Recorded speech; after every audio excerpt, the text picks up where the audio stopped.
देखो सलोनी, मैं तुम्हें पढ़ा लिखा रही हूँ और मैं नहीं चाहती कि तुम मेरी तरह अनपढ़ रह जाओ, इसलिए इतने अच्छे स्कूल में तुम्हारा एडमिशन करवाया है। चलो अब स्कूल के अंदर जाओ। नहीं माँ, मुझे स्कूल के अंदर नहीं जाना। स्कूल के बच्चे मुझे काली काली कहकर बहुत चिढ़ाते हैं और मुझे अच्छा नहीं लगता कि कोई मेरे रंग की बेइज्जती करे। जिसे जो कहना है कहने दो, तुम्हें इस स्कूल में सिर्फ और सिर्फ पढ़ाई करने के लिए ही जाना है। सविता एक बहुत गरीब औरत थी और वह लोगों के घर में बर्तन मांजकर अपनी बेटी को पढ़ा लिखा रही थी। वहीं सलोनी का रंग सांवला था, जिसके चलते उसे स्कूल के सभी अमीर और गोरे बच्चे बहुत चिढ़ाया करते थे। अरे वाह, काली लड़की आ रही है। तैयारी पूरी है ना? हाँ बिल्कुल पूरी है। आज तो इसकी सफेद शर्ट खराब होने ही वाली है। चलो हम सब चुप जाते हैं। क्लासरूम के सारे बच्चे क्लास में ही आराम से बैठ जाते हैं। इधर विपुल हाथ में इंक लिए सलोनी के आने का इंतजार करता है। चलो मेरी क्लास तो आ गई, काश कि मेरा आज का दिन अच्छा जाए। सलोनी जैसे ही क्लासरूम के दरवाजे के सामने आती है, विपुल उसके ऊपर अपनी इंक की डिब्बी फेंक देता है, जिससे उसकी पूरी शर्ट खराब हो जाती है। ये क्या किया तुमने? तुमने तो मेरी शर्ट ही खराब कर दी। माफ करना, गलती से हो गई। सलोनी की शर्ट देखकर क्लासरूम के सारे बच्चे जोर जोर से हंसने लगते हैं। इसकी काली शक्ल की तरह इसकी शर्ट भी काली हो गई है। निखिल की बात सुनकर सब लोग बहुत जोर से हंसते हैं। उसी समय क्लास में टीचर आ जाती हैं। तुम सभी बच्चे क्या कर रहे हो? चलो अपनी अपनी सीट पर बैठ जाओ।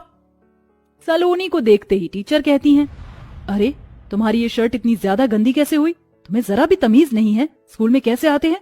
अब तुम इस क्लास के बाहर जाकर खड़ी हो जाओ और अगली बार साफ शर्ट पहन कर आना। इस तरह सलोनी को स्कूल की टीचर भी कुछ खास पसंद नहीं करती थी। जो भी आता उस दिन उसे क्लास के बाहर ही खड़ा कर देता। माँ पता नहीं क्यों मुझे इस स्कूल में भेज देती हैं। यहाँ मुझे कोई पसंद नहीं करता।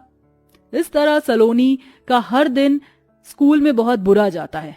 कुछ दिनों में होली आने वाली होती है, जिसके चलते स्कूल में सभी बच्चे पहले से ही गुब्बारे और पिचकारी ले आते हैं। मेरा गुब्बारा देखो ना, पानी से भरा हुआ है। अगर तुम्हारे ऊपर फेंक दिया तो तुम पूरे भीग जाओगे। मेरे ऊपर क्यों फेंकोगी? अरे इस क्लास में एक और है जिसके ऊपर तुम ये गुब्बारा आराम से फेंक सकती हो। अच्छा, वो कौन है? वो काली सलोनी है ना, उसी के ऊपर डाल देना, पूरी भीग जाएगी, बहुत मजा भी आएगा। इस तरह अंजलि निखिल की बात सुनकर बेचारी सलोनी के ऊपर ही पानी का गुब्बारा फेंक देती है, जिससे सलोनी पूरी भीग जाती है। ये क्या, तुमने मुझे पूरा गीला कर दिया। आज फिर से टीचर मुझे बाहर निकाल देंगी। अरे ये तो बहुत अच्छी बात है, वैसे भी तुम क्लासरूम के अंदर बैठने के लायक नहीं हो। ये सुनकर सलोनी को बहुत बुरा लगता है और वो उस दिन बहुत मायूस होती है। होली से एक दिन पहले स्कूल के अंदर सभी बच्चे एक दूसरे को रंग लगाते हुए होली खेल रहे होते हैं। वहीं सलोनी हाथ में एक छोटा सा गुलाल का पैकेट देखकर अंजलि को कुछ याद आता है। भैया कितने का दिया है गुलाल? अरे ले जाओ बहन जी, बहुत सस्ता है, मात्र 10 रुपए का। थोड़ा और सस्ता दे दो, मेरे पास केवल 5 रुपए हैं। अगर 5 रुपए का गुलाल दे दोगे तो मैं ये खरीद लूंगी। अरे होली का त्योहार है, जी भर के गुलाल खरीदो, क्या 5 रुपए का खरीद रही हो? खैर छोड़ो, तुम्हें क्या ही बोलूं बहन, चलो ले जाओ 5 रुपए का गुलाल। इस तरह सविता दुकान वाले से 5 रुपए का गुलाल लेकर अपनी बेटी सलोनी को लाकर दे देती है। मेरे पास पैसे नहीं बचे थे बेटी, केवल 5 रुपए बचे थे, उसमें से ये थोड़ा सा गुलाल मिल गया, तुम इसी से होली खेल लेना। सविता ऐसा कहकर घर के काम में लग जाती है और यहाँ सलोनी उस 5 रुपए के गुलाल को भी लेकर बहुत खुश होती है। मेरे पास गुलाल तो है ही, आज मैं सबके साथ होली खेलूंगी। सलोनी अपना गुलाल लेकर अपनी क्लास के सभी बच्चों के पास जाती है। मुझे भी आज तुम सभी के साथ होली खेलने का बहुत मन है, इसलिए मैं घर से गुलाल लेकर आई हूँ। क्या मैं भी तुम सभी के साथ होली खेल सकती हूँ? सलोनी के हाथ में थोड़ा सा गुलाल देखकर सारे बच्चे जोर जोर से हंसने लगते हैं। देखो तो सही, इस चुहिया को ये इतने से गुलाल से होली खेलेगी। इसको हमारे साथ होली खेलनी है ना, चलो इसे लेकर चलते हैं। हाँ हाँ क्यों नहीं, मैं बताती हूँ इसे कहाँ लेकर चलना चाहिए। स्कूल के सभी बच्चे अपने पीछे वाले ग्राउंड में सलोनी को लेकर आते हैं, जहाँ चारों तरफ कीचड़ ही कीचड़ होती है। तुम मुझे यहाँ क्यों लेकर आए हो? सब लोग तो स्कूल के अंदर होली खेल रहे हैं। तभी सलोनी को पीछे से श्वेता बहुत तेज धक्का देती है, जिसके चलते वो एक कीचड़ के गड्ढे में गिर जाती है। ओहो, तो होली खेलनी थी ना तुम्हें, इसलिए हम तुम्हें यहाँ लेकर आए कीचड़ में। गुलाल और रंग से होली खेलने की तुम्हारी औकात नहीं है।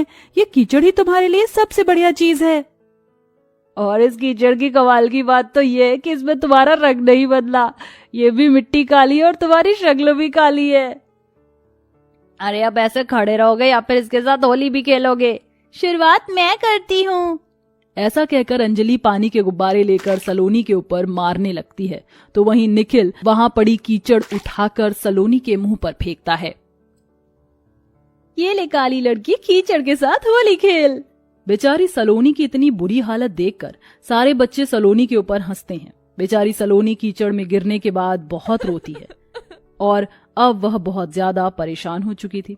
विपुल, श्वेता और निखिल उस जगह से वापस क्लासरूम में आ जाते हैं। जब बेचारी सलोनी कीचड़ में लथपथ क्लास में आने लगती है तो टीचर भी उसे स्कूल से जाने के लिए कह देते हैं। हे भगवान, इस लड़की का कुछ नहीं हो सकता। अरे ये क्या हालत बना रखी है तुमने, पूरी कीचड़ में लिपटी हुई हो। चलो अपने घर चली जाओ, तुम्हारी छुट्टी अभी होती है। लेकिन मैडम मेरी बात तो सुनिए, ये मैंने नहीं, इन बच्चों ने किया है। इन्होंने मुझे कीचड़ के गड्ढे में धक्का दे दिया था और फिर मेरे ऊपर कीचड़ भी फेंकी। तुम जैसी गंवार लड़की ही ऐसा कर सकती है। ये सब बच्चे अच्छे घर से हैं, पढ़े लिखे समझदार हैं। अब अपनी ज्यादा सफाई पेश मत करो और चली जाओ यहाँ से। टीचर ऐसा कहकर सलोनी को घर जाने के लिए कह देती है।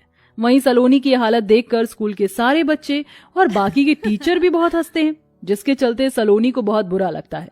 वो घर जाने से पहले नदी पर खुद को साफ करती है और भीगी हुई घर जाती है। ये क्या हाल बना रखा है? क्या हुआ मेरी लाडो रानी को? आज फिर से तुम्हारा मुंह उतरा हुआ है। कुछ नहीं माँ, बस ऐसे ही। चलिए मैं अपने स्कूल का काम कर लेती हूँ। सलोनी ऐसा कहकर अपनी माँ के सामने से चली जाती है।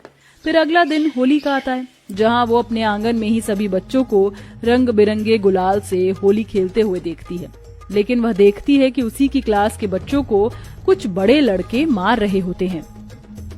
अरे ये तो विपुल, निखिल और श्वेता हैं, लेकिन वो लोग इन्हें क्यों मार रहे हैं? मुझे इनकी मदद करनी चाहिए। सलोनी भागते हुए उनके पास जाती है और एक लाठी से वह उन बड़े लड़कों को मारना शुरू कर देती है, जिसकी वजह से वो बड़े लड़के उन तीनों को परेशान करना बंद कर देते हैं।